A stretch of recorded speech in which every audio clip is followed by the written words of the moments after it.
Hello friends and dear students, welcome back to my YouTube channel SS paediatrics. आज का जो topic है वो है prevention of infection in NICU. NICU means neonatal intensive care unit. इसमें organisation of नीको जो एक टॉपिक है, इसी से ही लिंकअप में वो मैंने ऑलरेडी एक अपना लेक्चर बनाया हुआ है, सो आप उसे सुन सकते हैं। उसमें कंप्लीट ऑर्गेनाइजेशन के बारे में बताया है नीको की। उसी के ही लिंकअप में आज का टॉपिक है प्रिवेंशन ऑफ इन्फेक्शन इन नीको। अभी नीको में जो है वो लेवल्स के अकॉर्डिंग बच्चों को एडमिट किया जाता है। बेसिकली जैसे मैंने कहा कि न्यूनेटल इंटेंसिव केयर यूनिट, तो न्यूनेट्स को वहाँ पे रखा जाता है जिन्हें हाईली इंटेंस केयर की ज़रूरत पड़ती है। उन न्यूनेट्स को वहाँ पे एडमिट किया जाता है। अभी वहाँ पर जो है जिस भी पर्पज़ से बच्चों को एडमिट किया गया है, स्पेसिफिक डिजीज़ को ट्रीट करने के लिए उनको स्पेसिफिक ट्रीटमेंट दिया जाता है, उनकी कंडीशन को स्टेबलाइज करने के लिए। अभी वहाँ पे जो है वो उन्हें इन्फेक्शन से टोटली प्रिवेंट करना है। कोई भी एक्सटर्नल, कोई भी एक्स्ट्रा से इन्फेक्शन उन्हें ना हो जाए, उन चीज़ों से उन बच्चों को वहाँ पे प्रिवेंट करना है।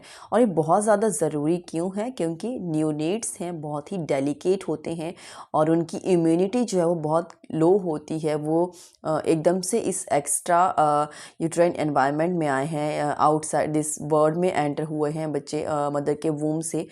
तो उनके लिए बहुत सारी चीज़ें, ऑलमोस्ट सभी चीज़ें नई हैं। ये एनवायरनमेंट नया है और इसमें जो भी चीज़ें प्रेजेंट हैं, जो भी जर्म्स, पैथोजेंस, जितनी भी चीज़ें सब नई हैं और उनके लिए उनकी बॉडी जो है वो अडेप्ट होने में टाइम लेगी।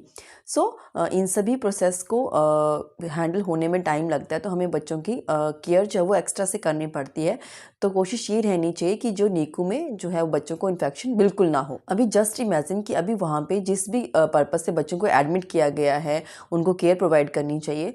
अगर उनको और इन्फेक्शन हो जाता है तो उनका जो हॉस्पिटल का जो स्टे का जो ड्यूरेशन है वो ऑटोमेटिकली इंक्रीज़ कर जाएगा।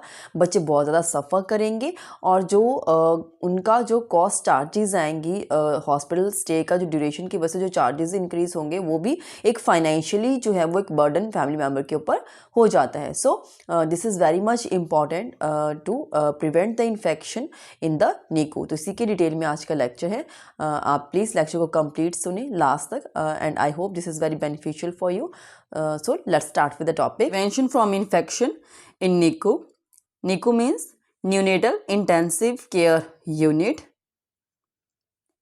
Neonatal intensive care unit as the name indicating means neonates पर ज़्यादा यहाँ पे जो है वो फोकस किया गया है। न्यूनेट्स को प्रॉपर केयर देने के लिए, जिन्हें जो ज़्यादा रिस्क पे होते हैं, उन्हें जो है वो हम न्यूनेटल इंटेंसिव केयर यूनिट में रखते हैं बच्चों को और वहाँ पर उनको केयर दी जाती है।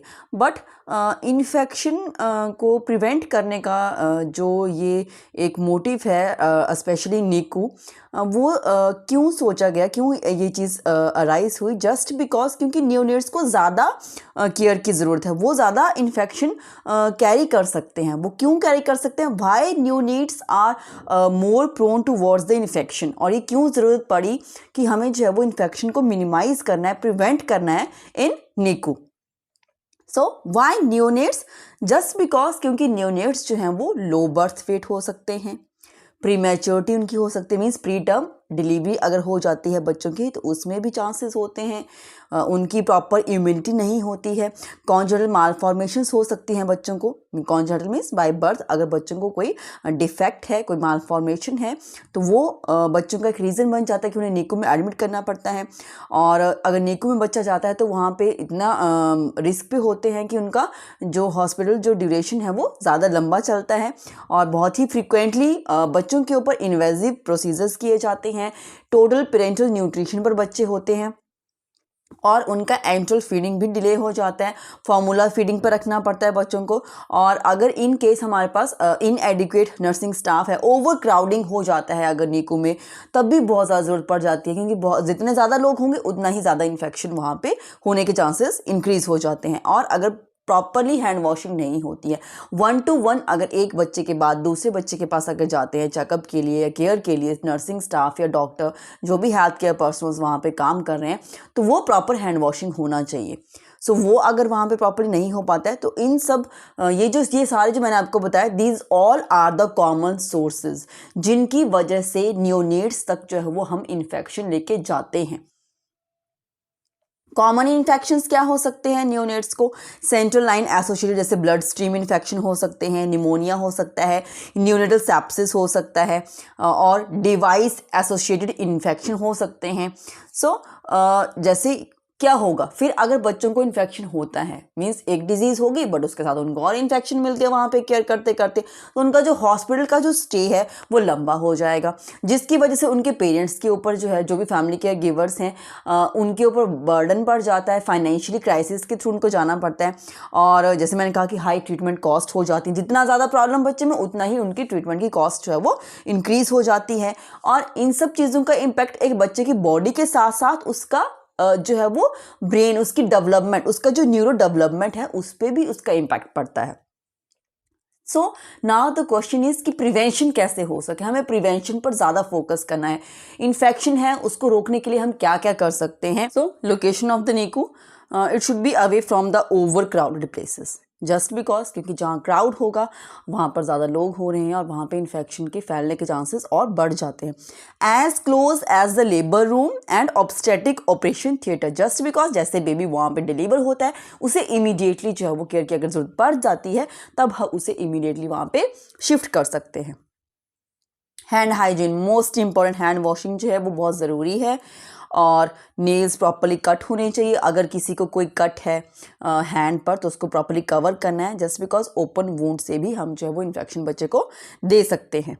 विजिटर्स, जितने भी वहाँ पे विजिटर्स आते हैं बच्चों से मिलने के लिए, वैसे ज़्यादा अलाउ नहीं करते, फिर भी अगर वन पर्सन मदर या किसी को अलाउ किया है बच्चे के पास बैठने के लिए तो उनको रेस्पिरेटरी इन्फेक्शन नहीं होना चाहिए, उनकी प्रॉपरली गाउनिंग ग्लविंग प्रॉपर होना चाहिए, उनकी हैंड वॉशिंग फ्रिक्वेंटली होना चाहिए, और जो भी प्रोसीजर्स जो परफॉर्म किए जाते हैं उनको प्रॉपरली जो है वो एसेप्टिक टेक्निक्स के थ्रू हर एक स्टेप बाय स्टेप प्रॉपरली करना चाहिए, ताकि किसी भी इंस्ट्रूमेंट या कोई भी इक्विपमेंट के थ्रू हम बच्चे को इन्फेक्शन ना दे सकें। उसकी प्रॉपर स्किन केयर होनी चाहिए बच्चे की, और स्किन केयर में क्या क्या चीज़ें आ सकती हैं, जैसे बच्चे जो होते हैं वो फोटोथेरेपी पे अगर उनको रखा जाता है तो वहाँ पे भी उनकी स्किन केयर प्रॉपरली होनी चाहिए, और उनको सोप और जिन भी चीज़ों से हमें हैंड वॉशिंग प्रॉपरली करते रहना चाहिए ताकि हम इन्फेक्शन को कंट्रोल कर सकें, और नॉन इन्वेजिव मॉनिटरिंग जितना हो सके वो हम करें, और जो भी वूंड्स बर्न इन सीजन जो भी आईवी सेंट्रल कैट्स हैं उनकी प्रॉपरली क्लीनिंग होना चाहिए, चेंज होने चाहिए टाइम टू टाइम, और पेन कंट्रोल अल्टरनेटिव थेरेपीज़ हम कर सकें अगर। और बच्चों को जो है वो डायपर रैशेस हो जाते हैं या कोई ऑस्टमी पे हैं बच्चे तो उनकी प्रॉपरली केयर होनी चाहिए स्किन के आसपास, और एडहेसिव जो यूज़ करते हैं टेप्स बच्चे के ड्रेसिंग के आसपास तो वो सब प्रॉपरली होना चाहिए। तो इन सब चीज़ों से बच्चे की ये सब, जब भी हम ये सब चीज़ें करते हैं, ये प्रोसीजर्स करते हैं, ये सब चीज़ें करते हैं तो बच्चे का स्किन के कांटेक्ट में बहुत सारी चीज़ें आती हैं, तो उस वजह से बच्चे की स्किन के थ्रू इन्फेक्शन हो सकता है, तो वहाँ पे प्रॉपरली केयर करने की जो है यहाँ पे एक नीड इंक्रीज़ हो जाती है। Then isolation procedure, contact isolation जो है वो कम होना चाहिए, मतलब बच्चों का ज़्यादा लोगों के साथ मिलना नहीं होना चाहिए, specially for the infected neonates, and placed in a separate room, जहाँ पे जो भी कोई जाता है अगर तो proper gown mask cap and gloves use करके ही जाना चाहिए, gown and gloves to be removed before the exit. Staffing pattern proper होना चाहिए according to the hospital protocols and policy, और एडमिशन क्राइटेरिया क्या है, जो भी ऑर्गेनाइजेशन है नीकू का उसके हिसाब से क्या टाइप ऑफ नीकू कैसा है, लेवल 1 लेवल 2 लेवल 3 है, ठीक है, तो वैसे ही एडमिशन होना चाहिए। जितना ये नहीं कि ओवर क्राउडेड ज़्यादा बच्चों को ले रहे हैं उतना वहाँ पे उनका हाईली इक्विप्ड नीकू नहीं है, बट फिर भी वो ज़्यादा न्यूनेट्स को वहाँ रख रहे हैं, तो वो सब चीज़ें नहीं होनी चाहिए, हर एक चीज़ प्रॉपर होना चाहिए। इन्फेक्शन कंट्रोल के लिए as per the hospital policy सब चीज़ें प्रॉपर जाना चाहिए, और ट्यूब्स जैसे मैंने कहा था कि जितने भी ट्यूबिंग्स हैं या जो भी इक्विपमेंट्स हम यूज़ करते हैं बच्चे की केयर करने के टाइम टू टाइम उनको चेंज करते रहना चाहिए। क्लीनिंग होनी चाहिए फ्लोर की 3 times in a day, and separate articles for the neonates, अलग हर एक न्यूनेट के लिए अलग से आर्टिकल्स होने चाहिए।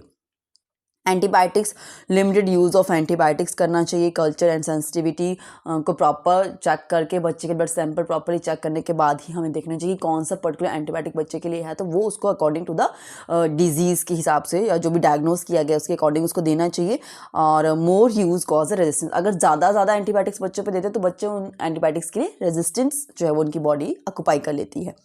देन कैथेटर रिलेटेड प्रैक्टिसेस जो है वो हमारी प्रॉपर होनी चाहिए, aseptic techniques for the insertion and the care, and date and time of the insertion, जब किया गया है कैथेटर बच्चे की बॉडी में, और उसकी dressing removal should be entered in a standardised form, properly लिखना चाहिए उसको, ताकि सबको इन्फॉर्मेशन हो सके।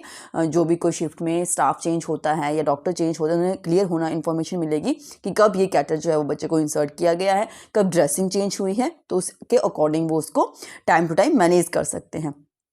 Use semi-permeable transparent dressing to cover the site and cleaning of the injection port with 70% alcohol, and promptly remove any cath which is no longer essential. And gowning, routine use does not help in the dressing nosocomial infection rate, and it should be used in a septic condition in which the risk of the contamination is high and when the infant is being held.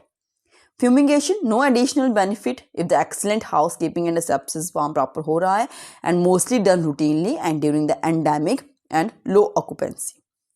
General housekeeping के लिए cleaning should be followed in the patient areas, accessory area, then adjustment areas. Dry dusting to be avoided, क्योंकि वो फिर ज़्यादा air में जो है वो ज़्यादा जो डस्ट पार्टिकल्स चले जाएंगे और वो भी बच्चे को प्रॉब्लम क्रिएट करते हैं। And sink to be cleaned with the detergent at least once in a day.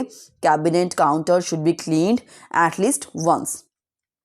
Waste management, segregation of waste, very important. Washing of dustbins daily, emptying the dustbin, blood spills should be removed immediately. Ventilator पे जो बच्चे उनकी oral care proper होनी चाहिए, कोशिश करनी चाहिए जितना हो सके नॉन इन्वेजिव प्रोसीजर हम करें। Slight elevation of the head, sterile suctioning होनी चाहिए, changing of the tubes as per the policies of the NICU of the particular hospital.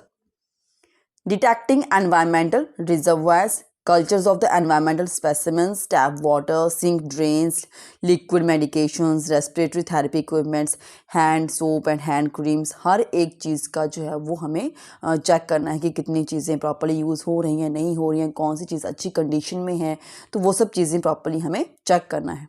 और इन सब चीज़ों का भी जो है वो जो भी जहाँ पे लिक्विड चीज़ें यूज़ हो रही है उनका भी जो है वो हम प्रॉपर्ली जो है वो चेक कर सकते हैं कि कोई इनके थोड़े, जैसे मान लो कोई किसी इन्फेक्टेड पर्सन ने कोई चीज़ को मतलब हैंडलिंग किया है और वही चीज़ को अगर कोई और कर रहा है तब भी वो इन्फेक्शन कैरी करेगा। तो वो भी हर एक चीज़ जो भी हमारे एनवायरनमेंट में चीज़ें यूज़ हो रही हैं उनका भी प्रॉपर्ली क्लीनिंग और चेकिंग होना ज़रूरी है। Dry and moist environmental surface were swabbed with a cotton swab and hand swabs from healthcare workers, and it should be processed within an hour. Breast milk prevent respiratory infection. So breast milk बच्चों के लिए बहुत ज़रूरी है, वो बच्चों में immunity भी देता है और एक होलसम प्रॉपर मील है बच्चों के लिए। एंड इन्फेक्शन की वजह से बच्चों को डायरिया हो जाता है। And breast milk contains micronutrients which help in the prevention of infection, and lactoferrin contains antimicrobial immune building effects. So summary, जो जितना भी इस टॉपिक में मैंने आपको बताया उसमें यही चीज़ें हैं कि each unit has a baseline rate of infection due to inherent modifiable risk factors. Effective strategies होनी चाहिए जो सब फोकस करें कहीं ना कहीं इन चीज़ों को मिनिमाइज़ करने के लिए। एंड स्ट्रैटेजिक नर्सिंग डिज़ाइन होना चाहिए जो उसका स्पेस, लोकेशन, सिंक किस कंडीशन में है, कहाँ पे होना चाहिए प्रॉपर्ली हैंड वॉशिंग के लिए, soaps et cetera, each and everything should be kept in the mind. And adequate staffing होना चाहिए, हैंड हाइजीन कॉम्प्लायंस बहुत properly, and minimisation of the catheter days, and sterile preparation of all the fluids to be administered जो बच्चों को जा रहे हैं। और जितना हो सके हमें प्रमोट करना चाहिए enteral feeding, specially with the exclusive breast milk जो है वो बच्चे को जाए और ब्रेस्ट फीडिंग बच्चे को जाए। And monitoring surveillance of nosocomial infection, and we have to educate जो स्टाफ है वो भी, केयर गिवर्स भी, रिगार्डिंग द हाइजीन प्रैक्टिसेस जितना हो सके। So this is all about my today's topic, prevention of infection in NICU, and अगर आपको टॉपिक अच्छा लगा और ऐसे ही पीडियाट्रिक नर्सिंग के टॉपिक्स आप सुनना चाहते हैं, सो प्लीज़ मेरे चैनल को सब्सक्राइब करें SS paediatrics, and like and share my videos. Thank you.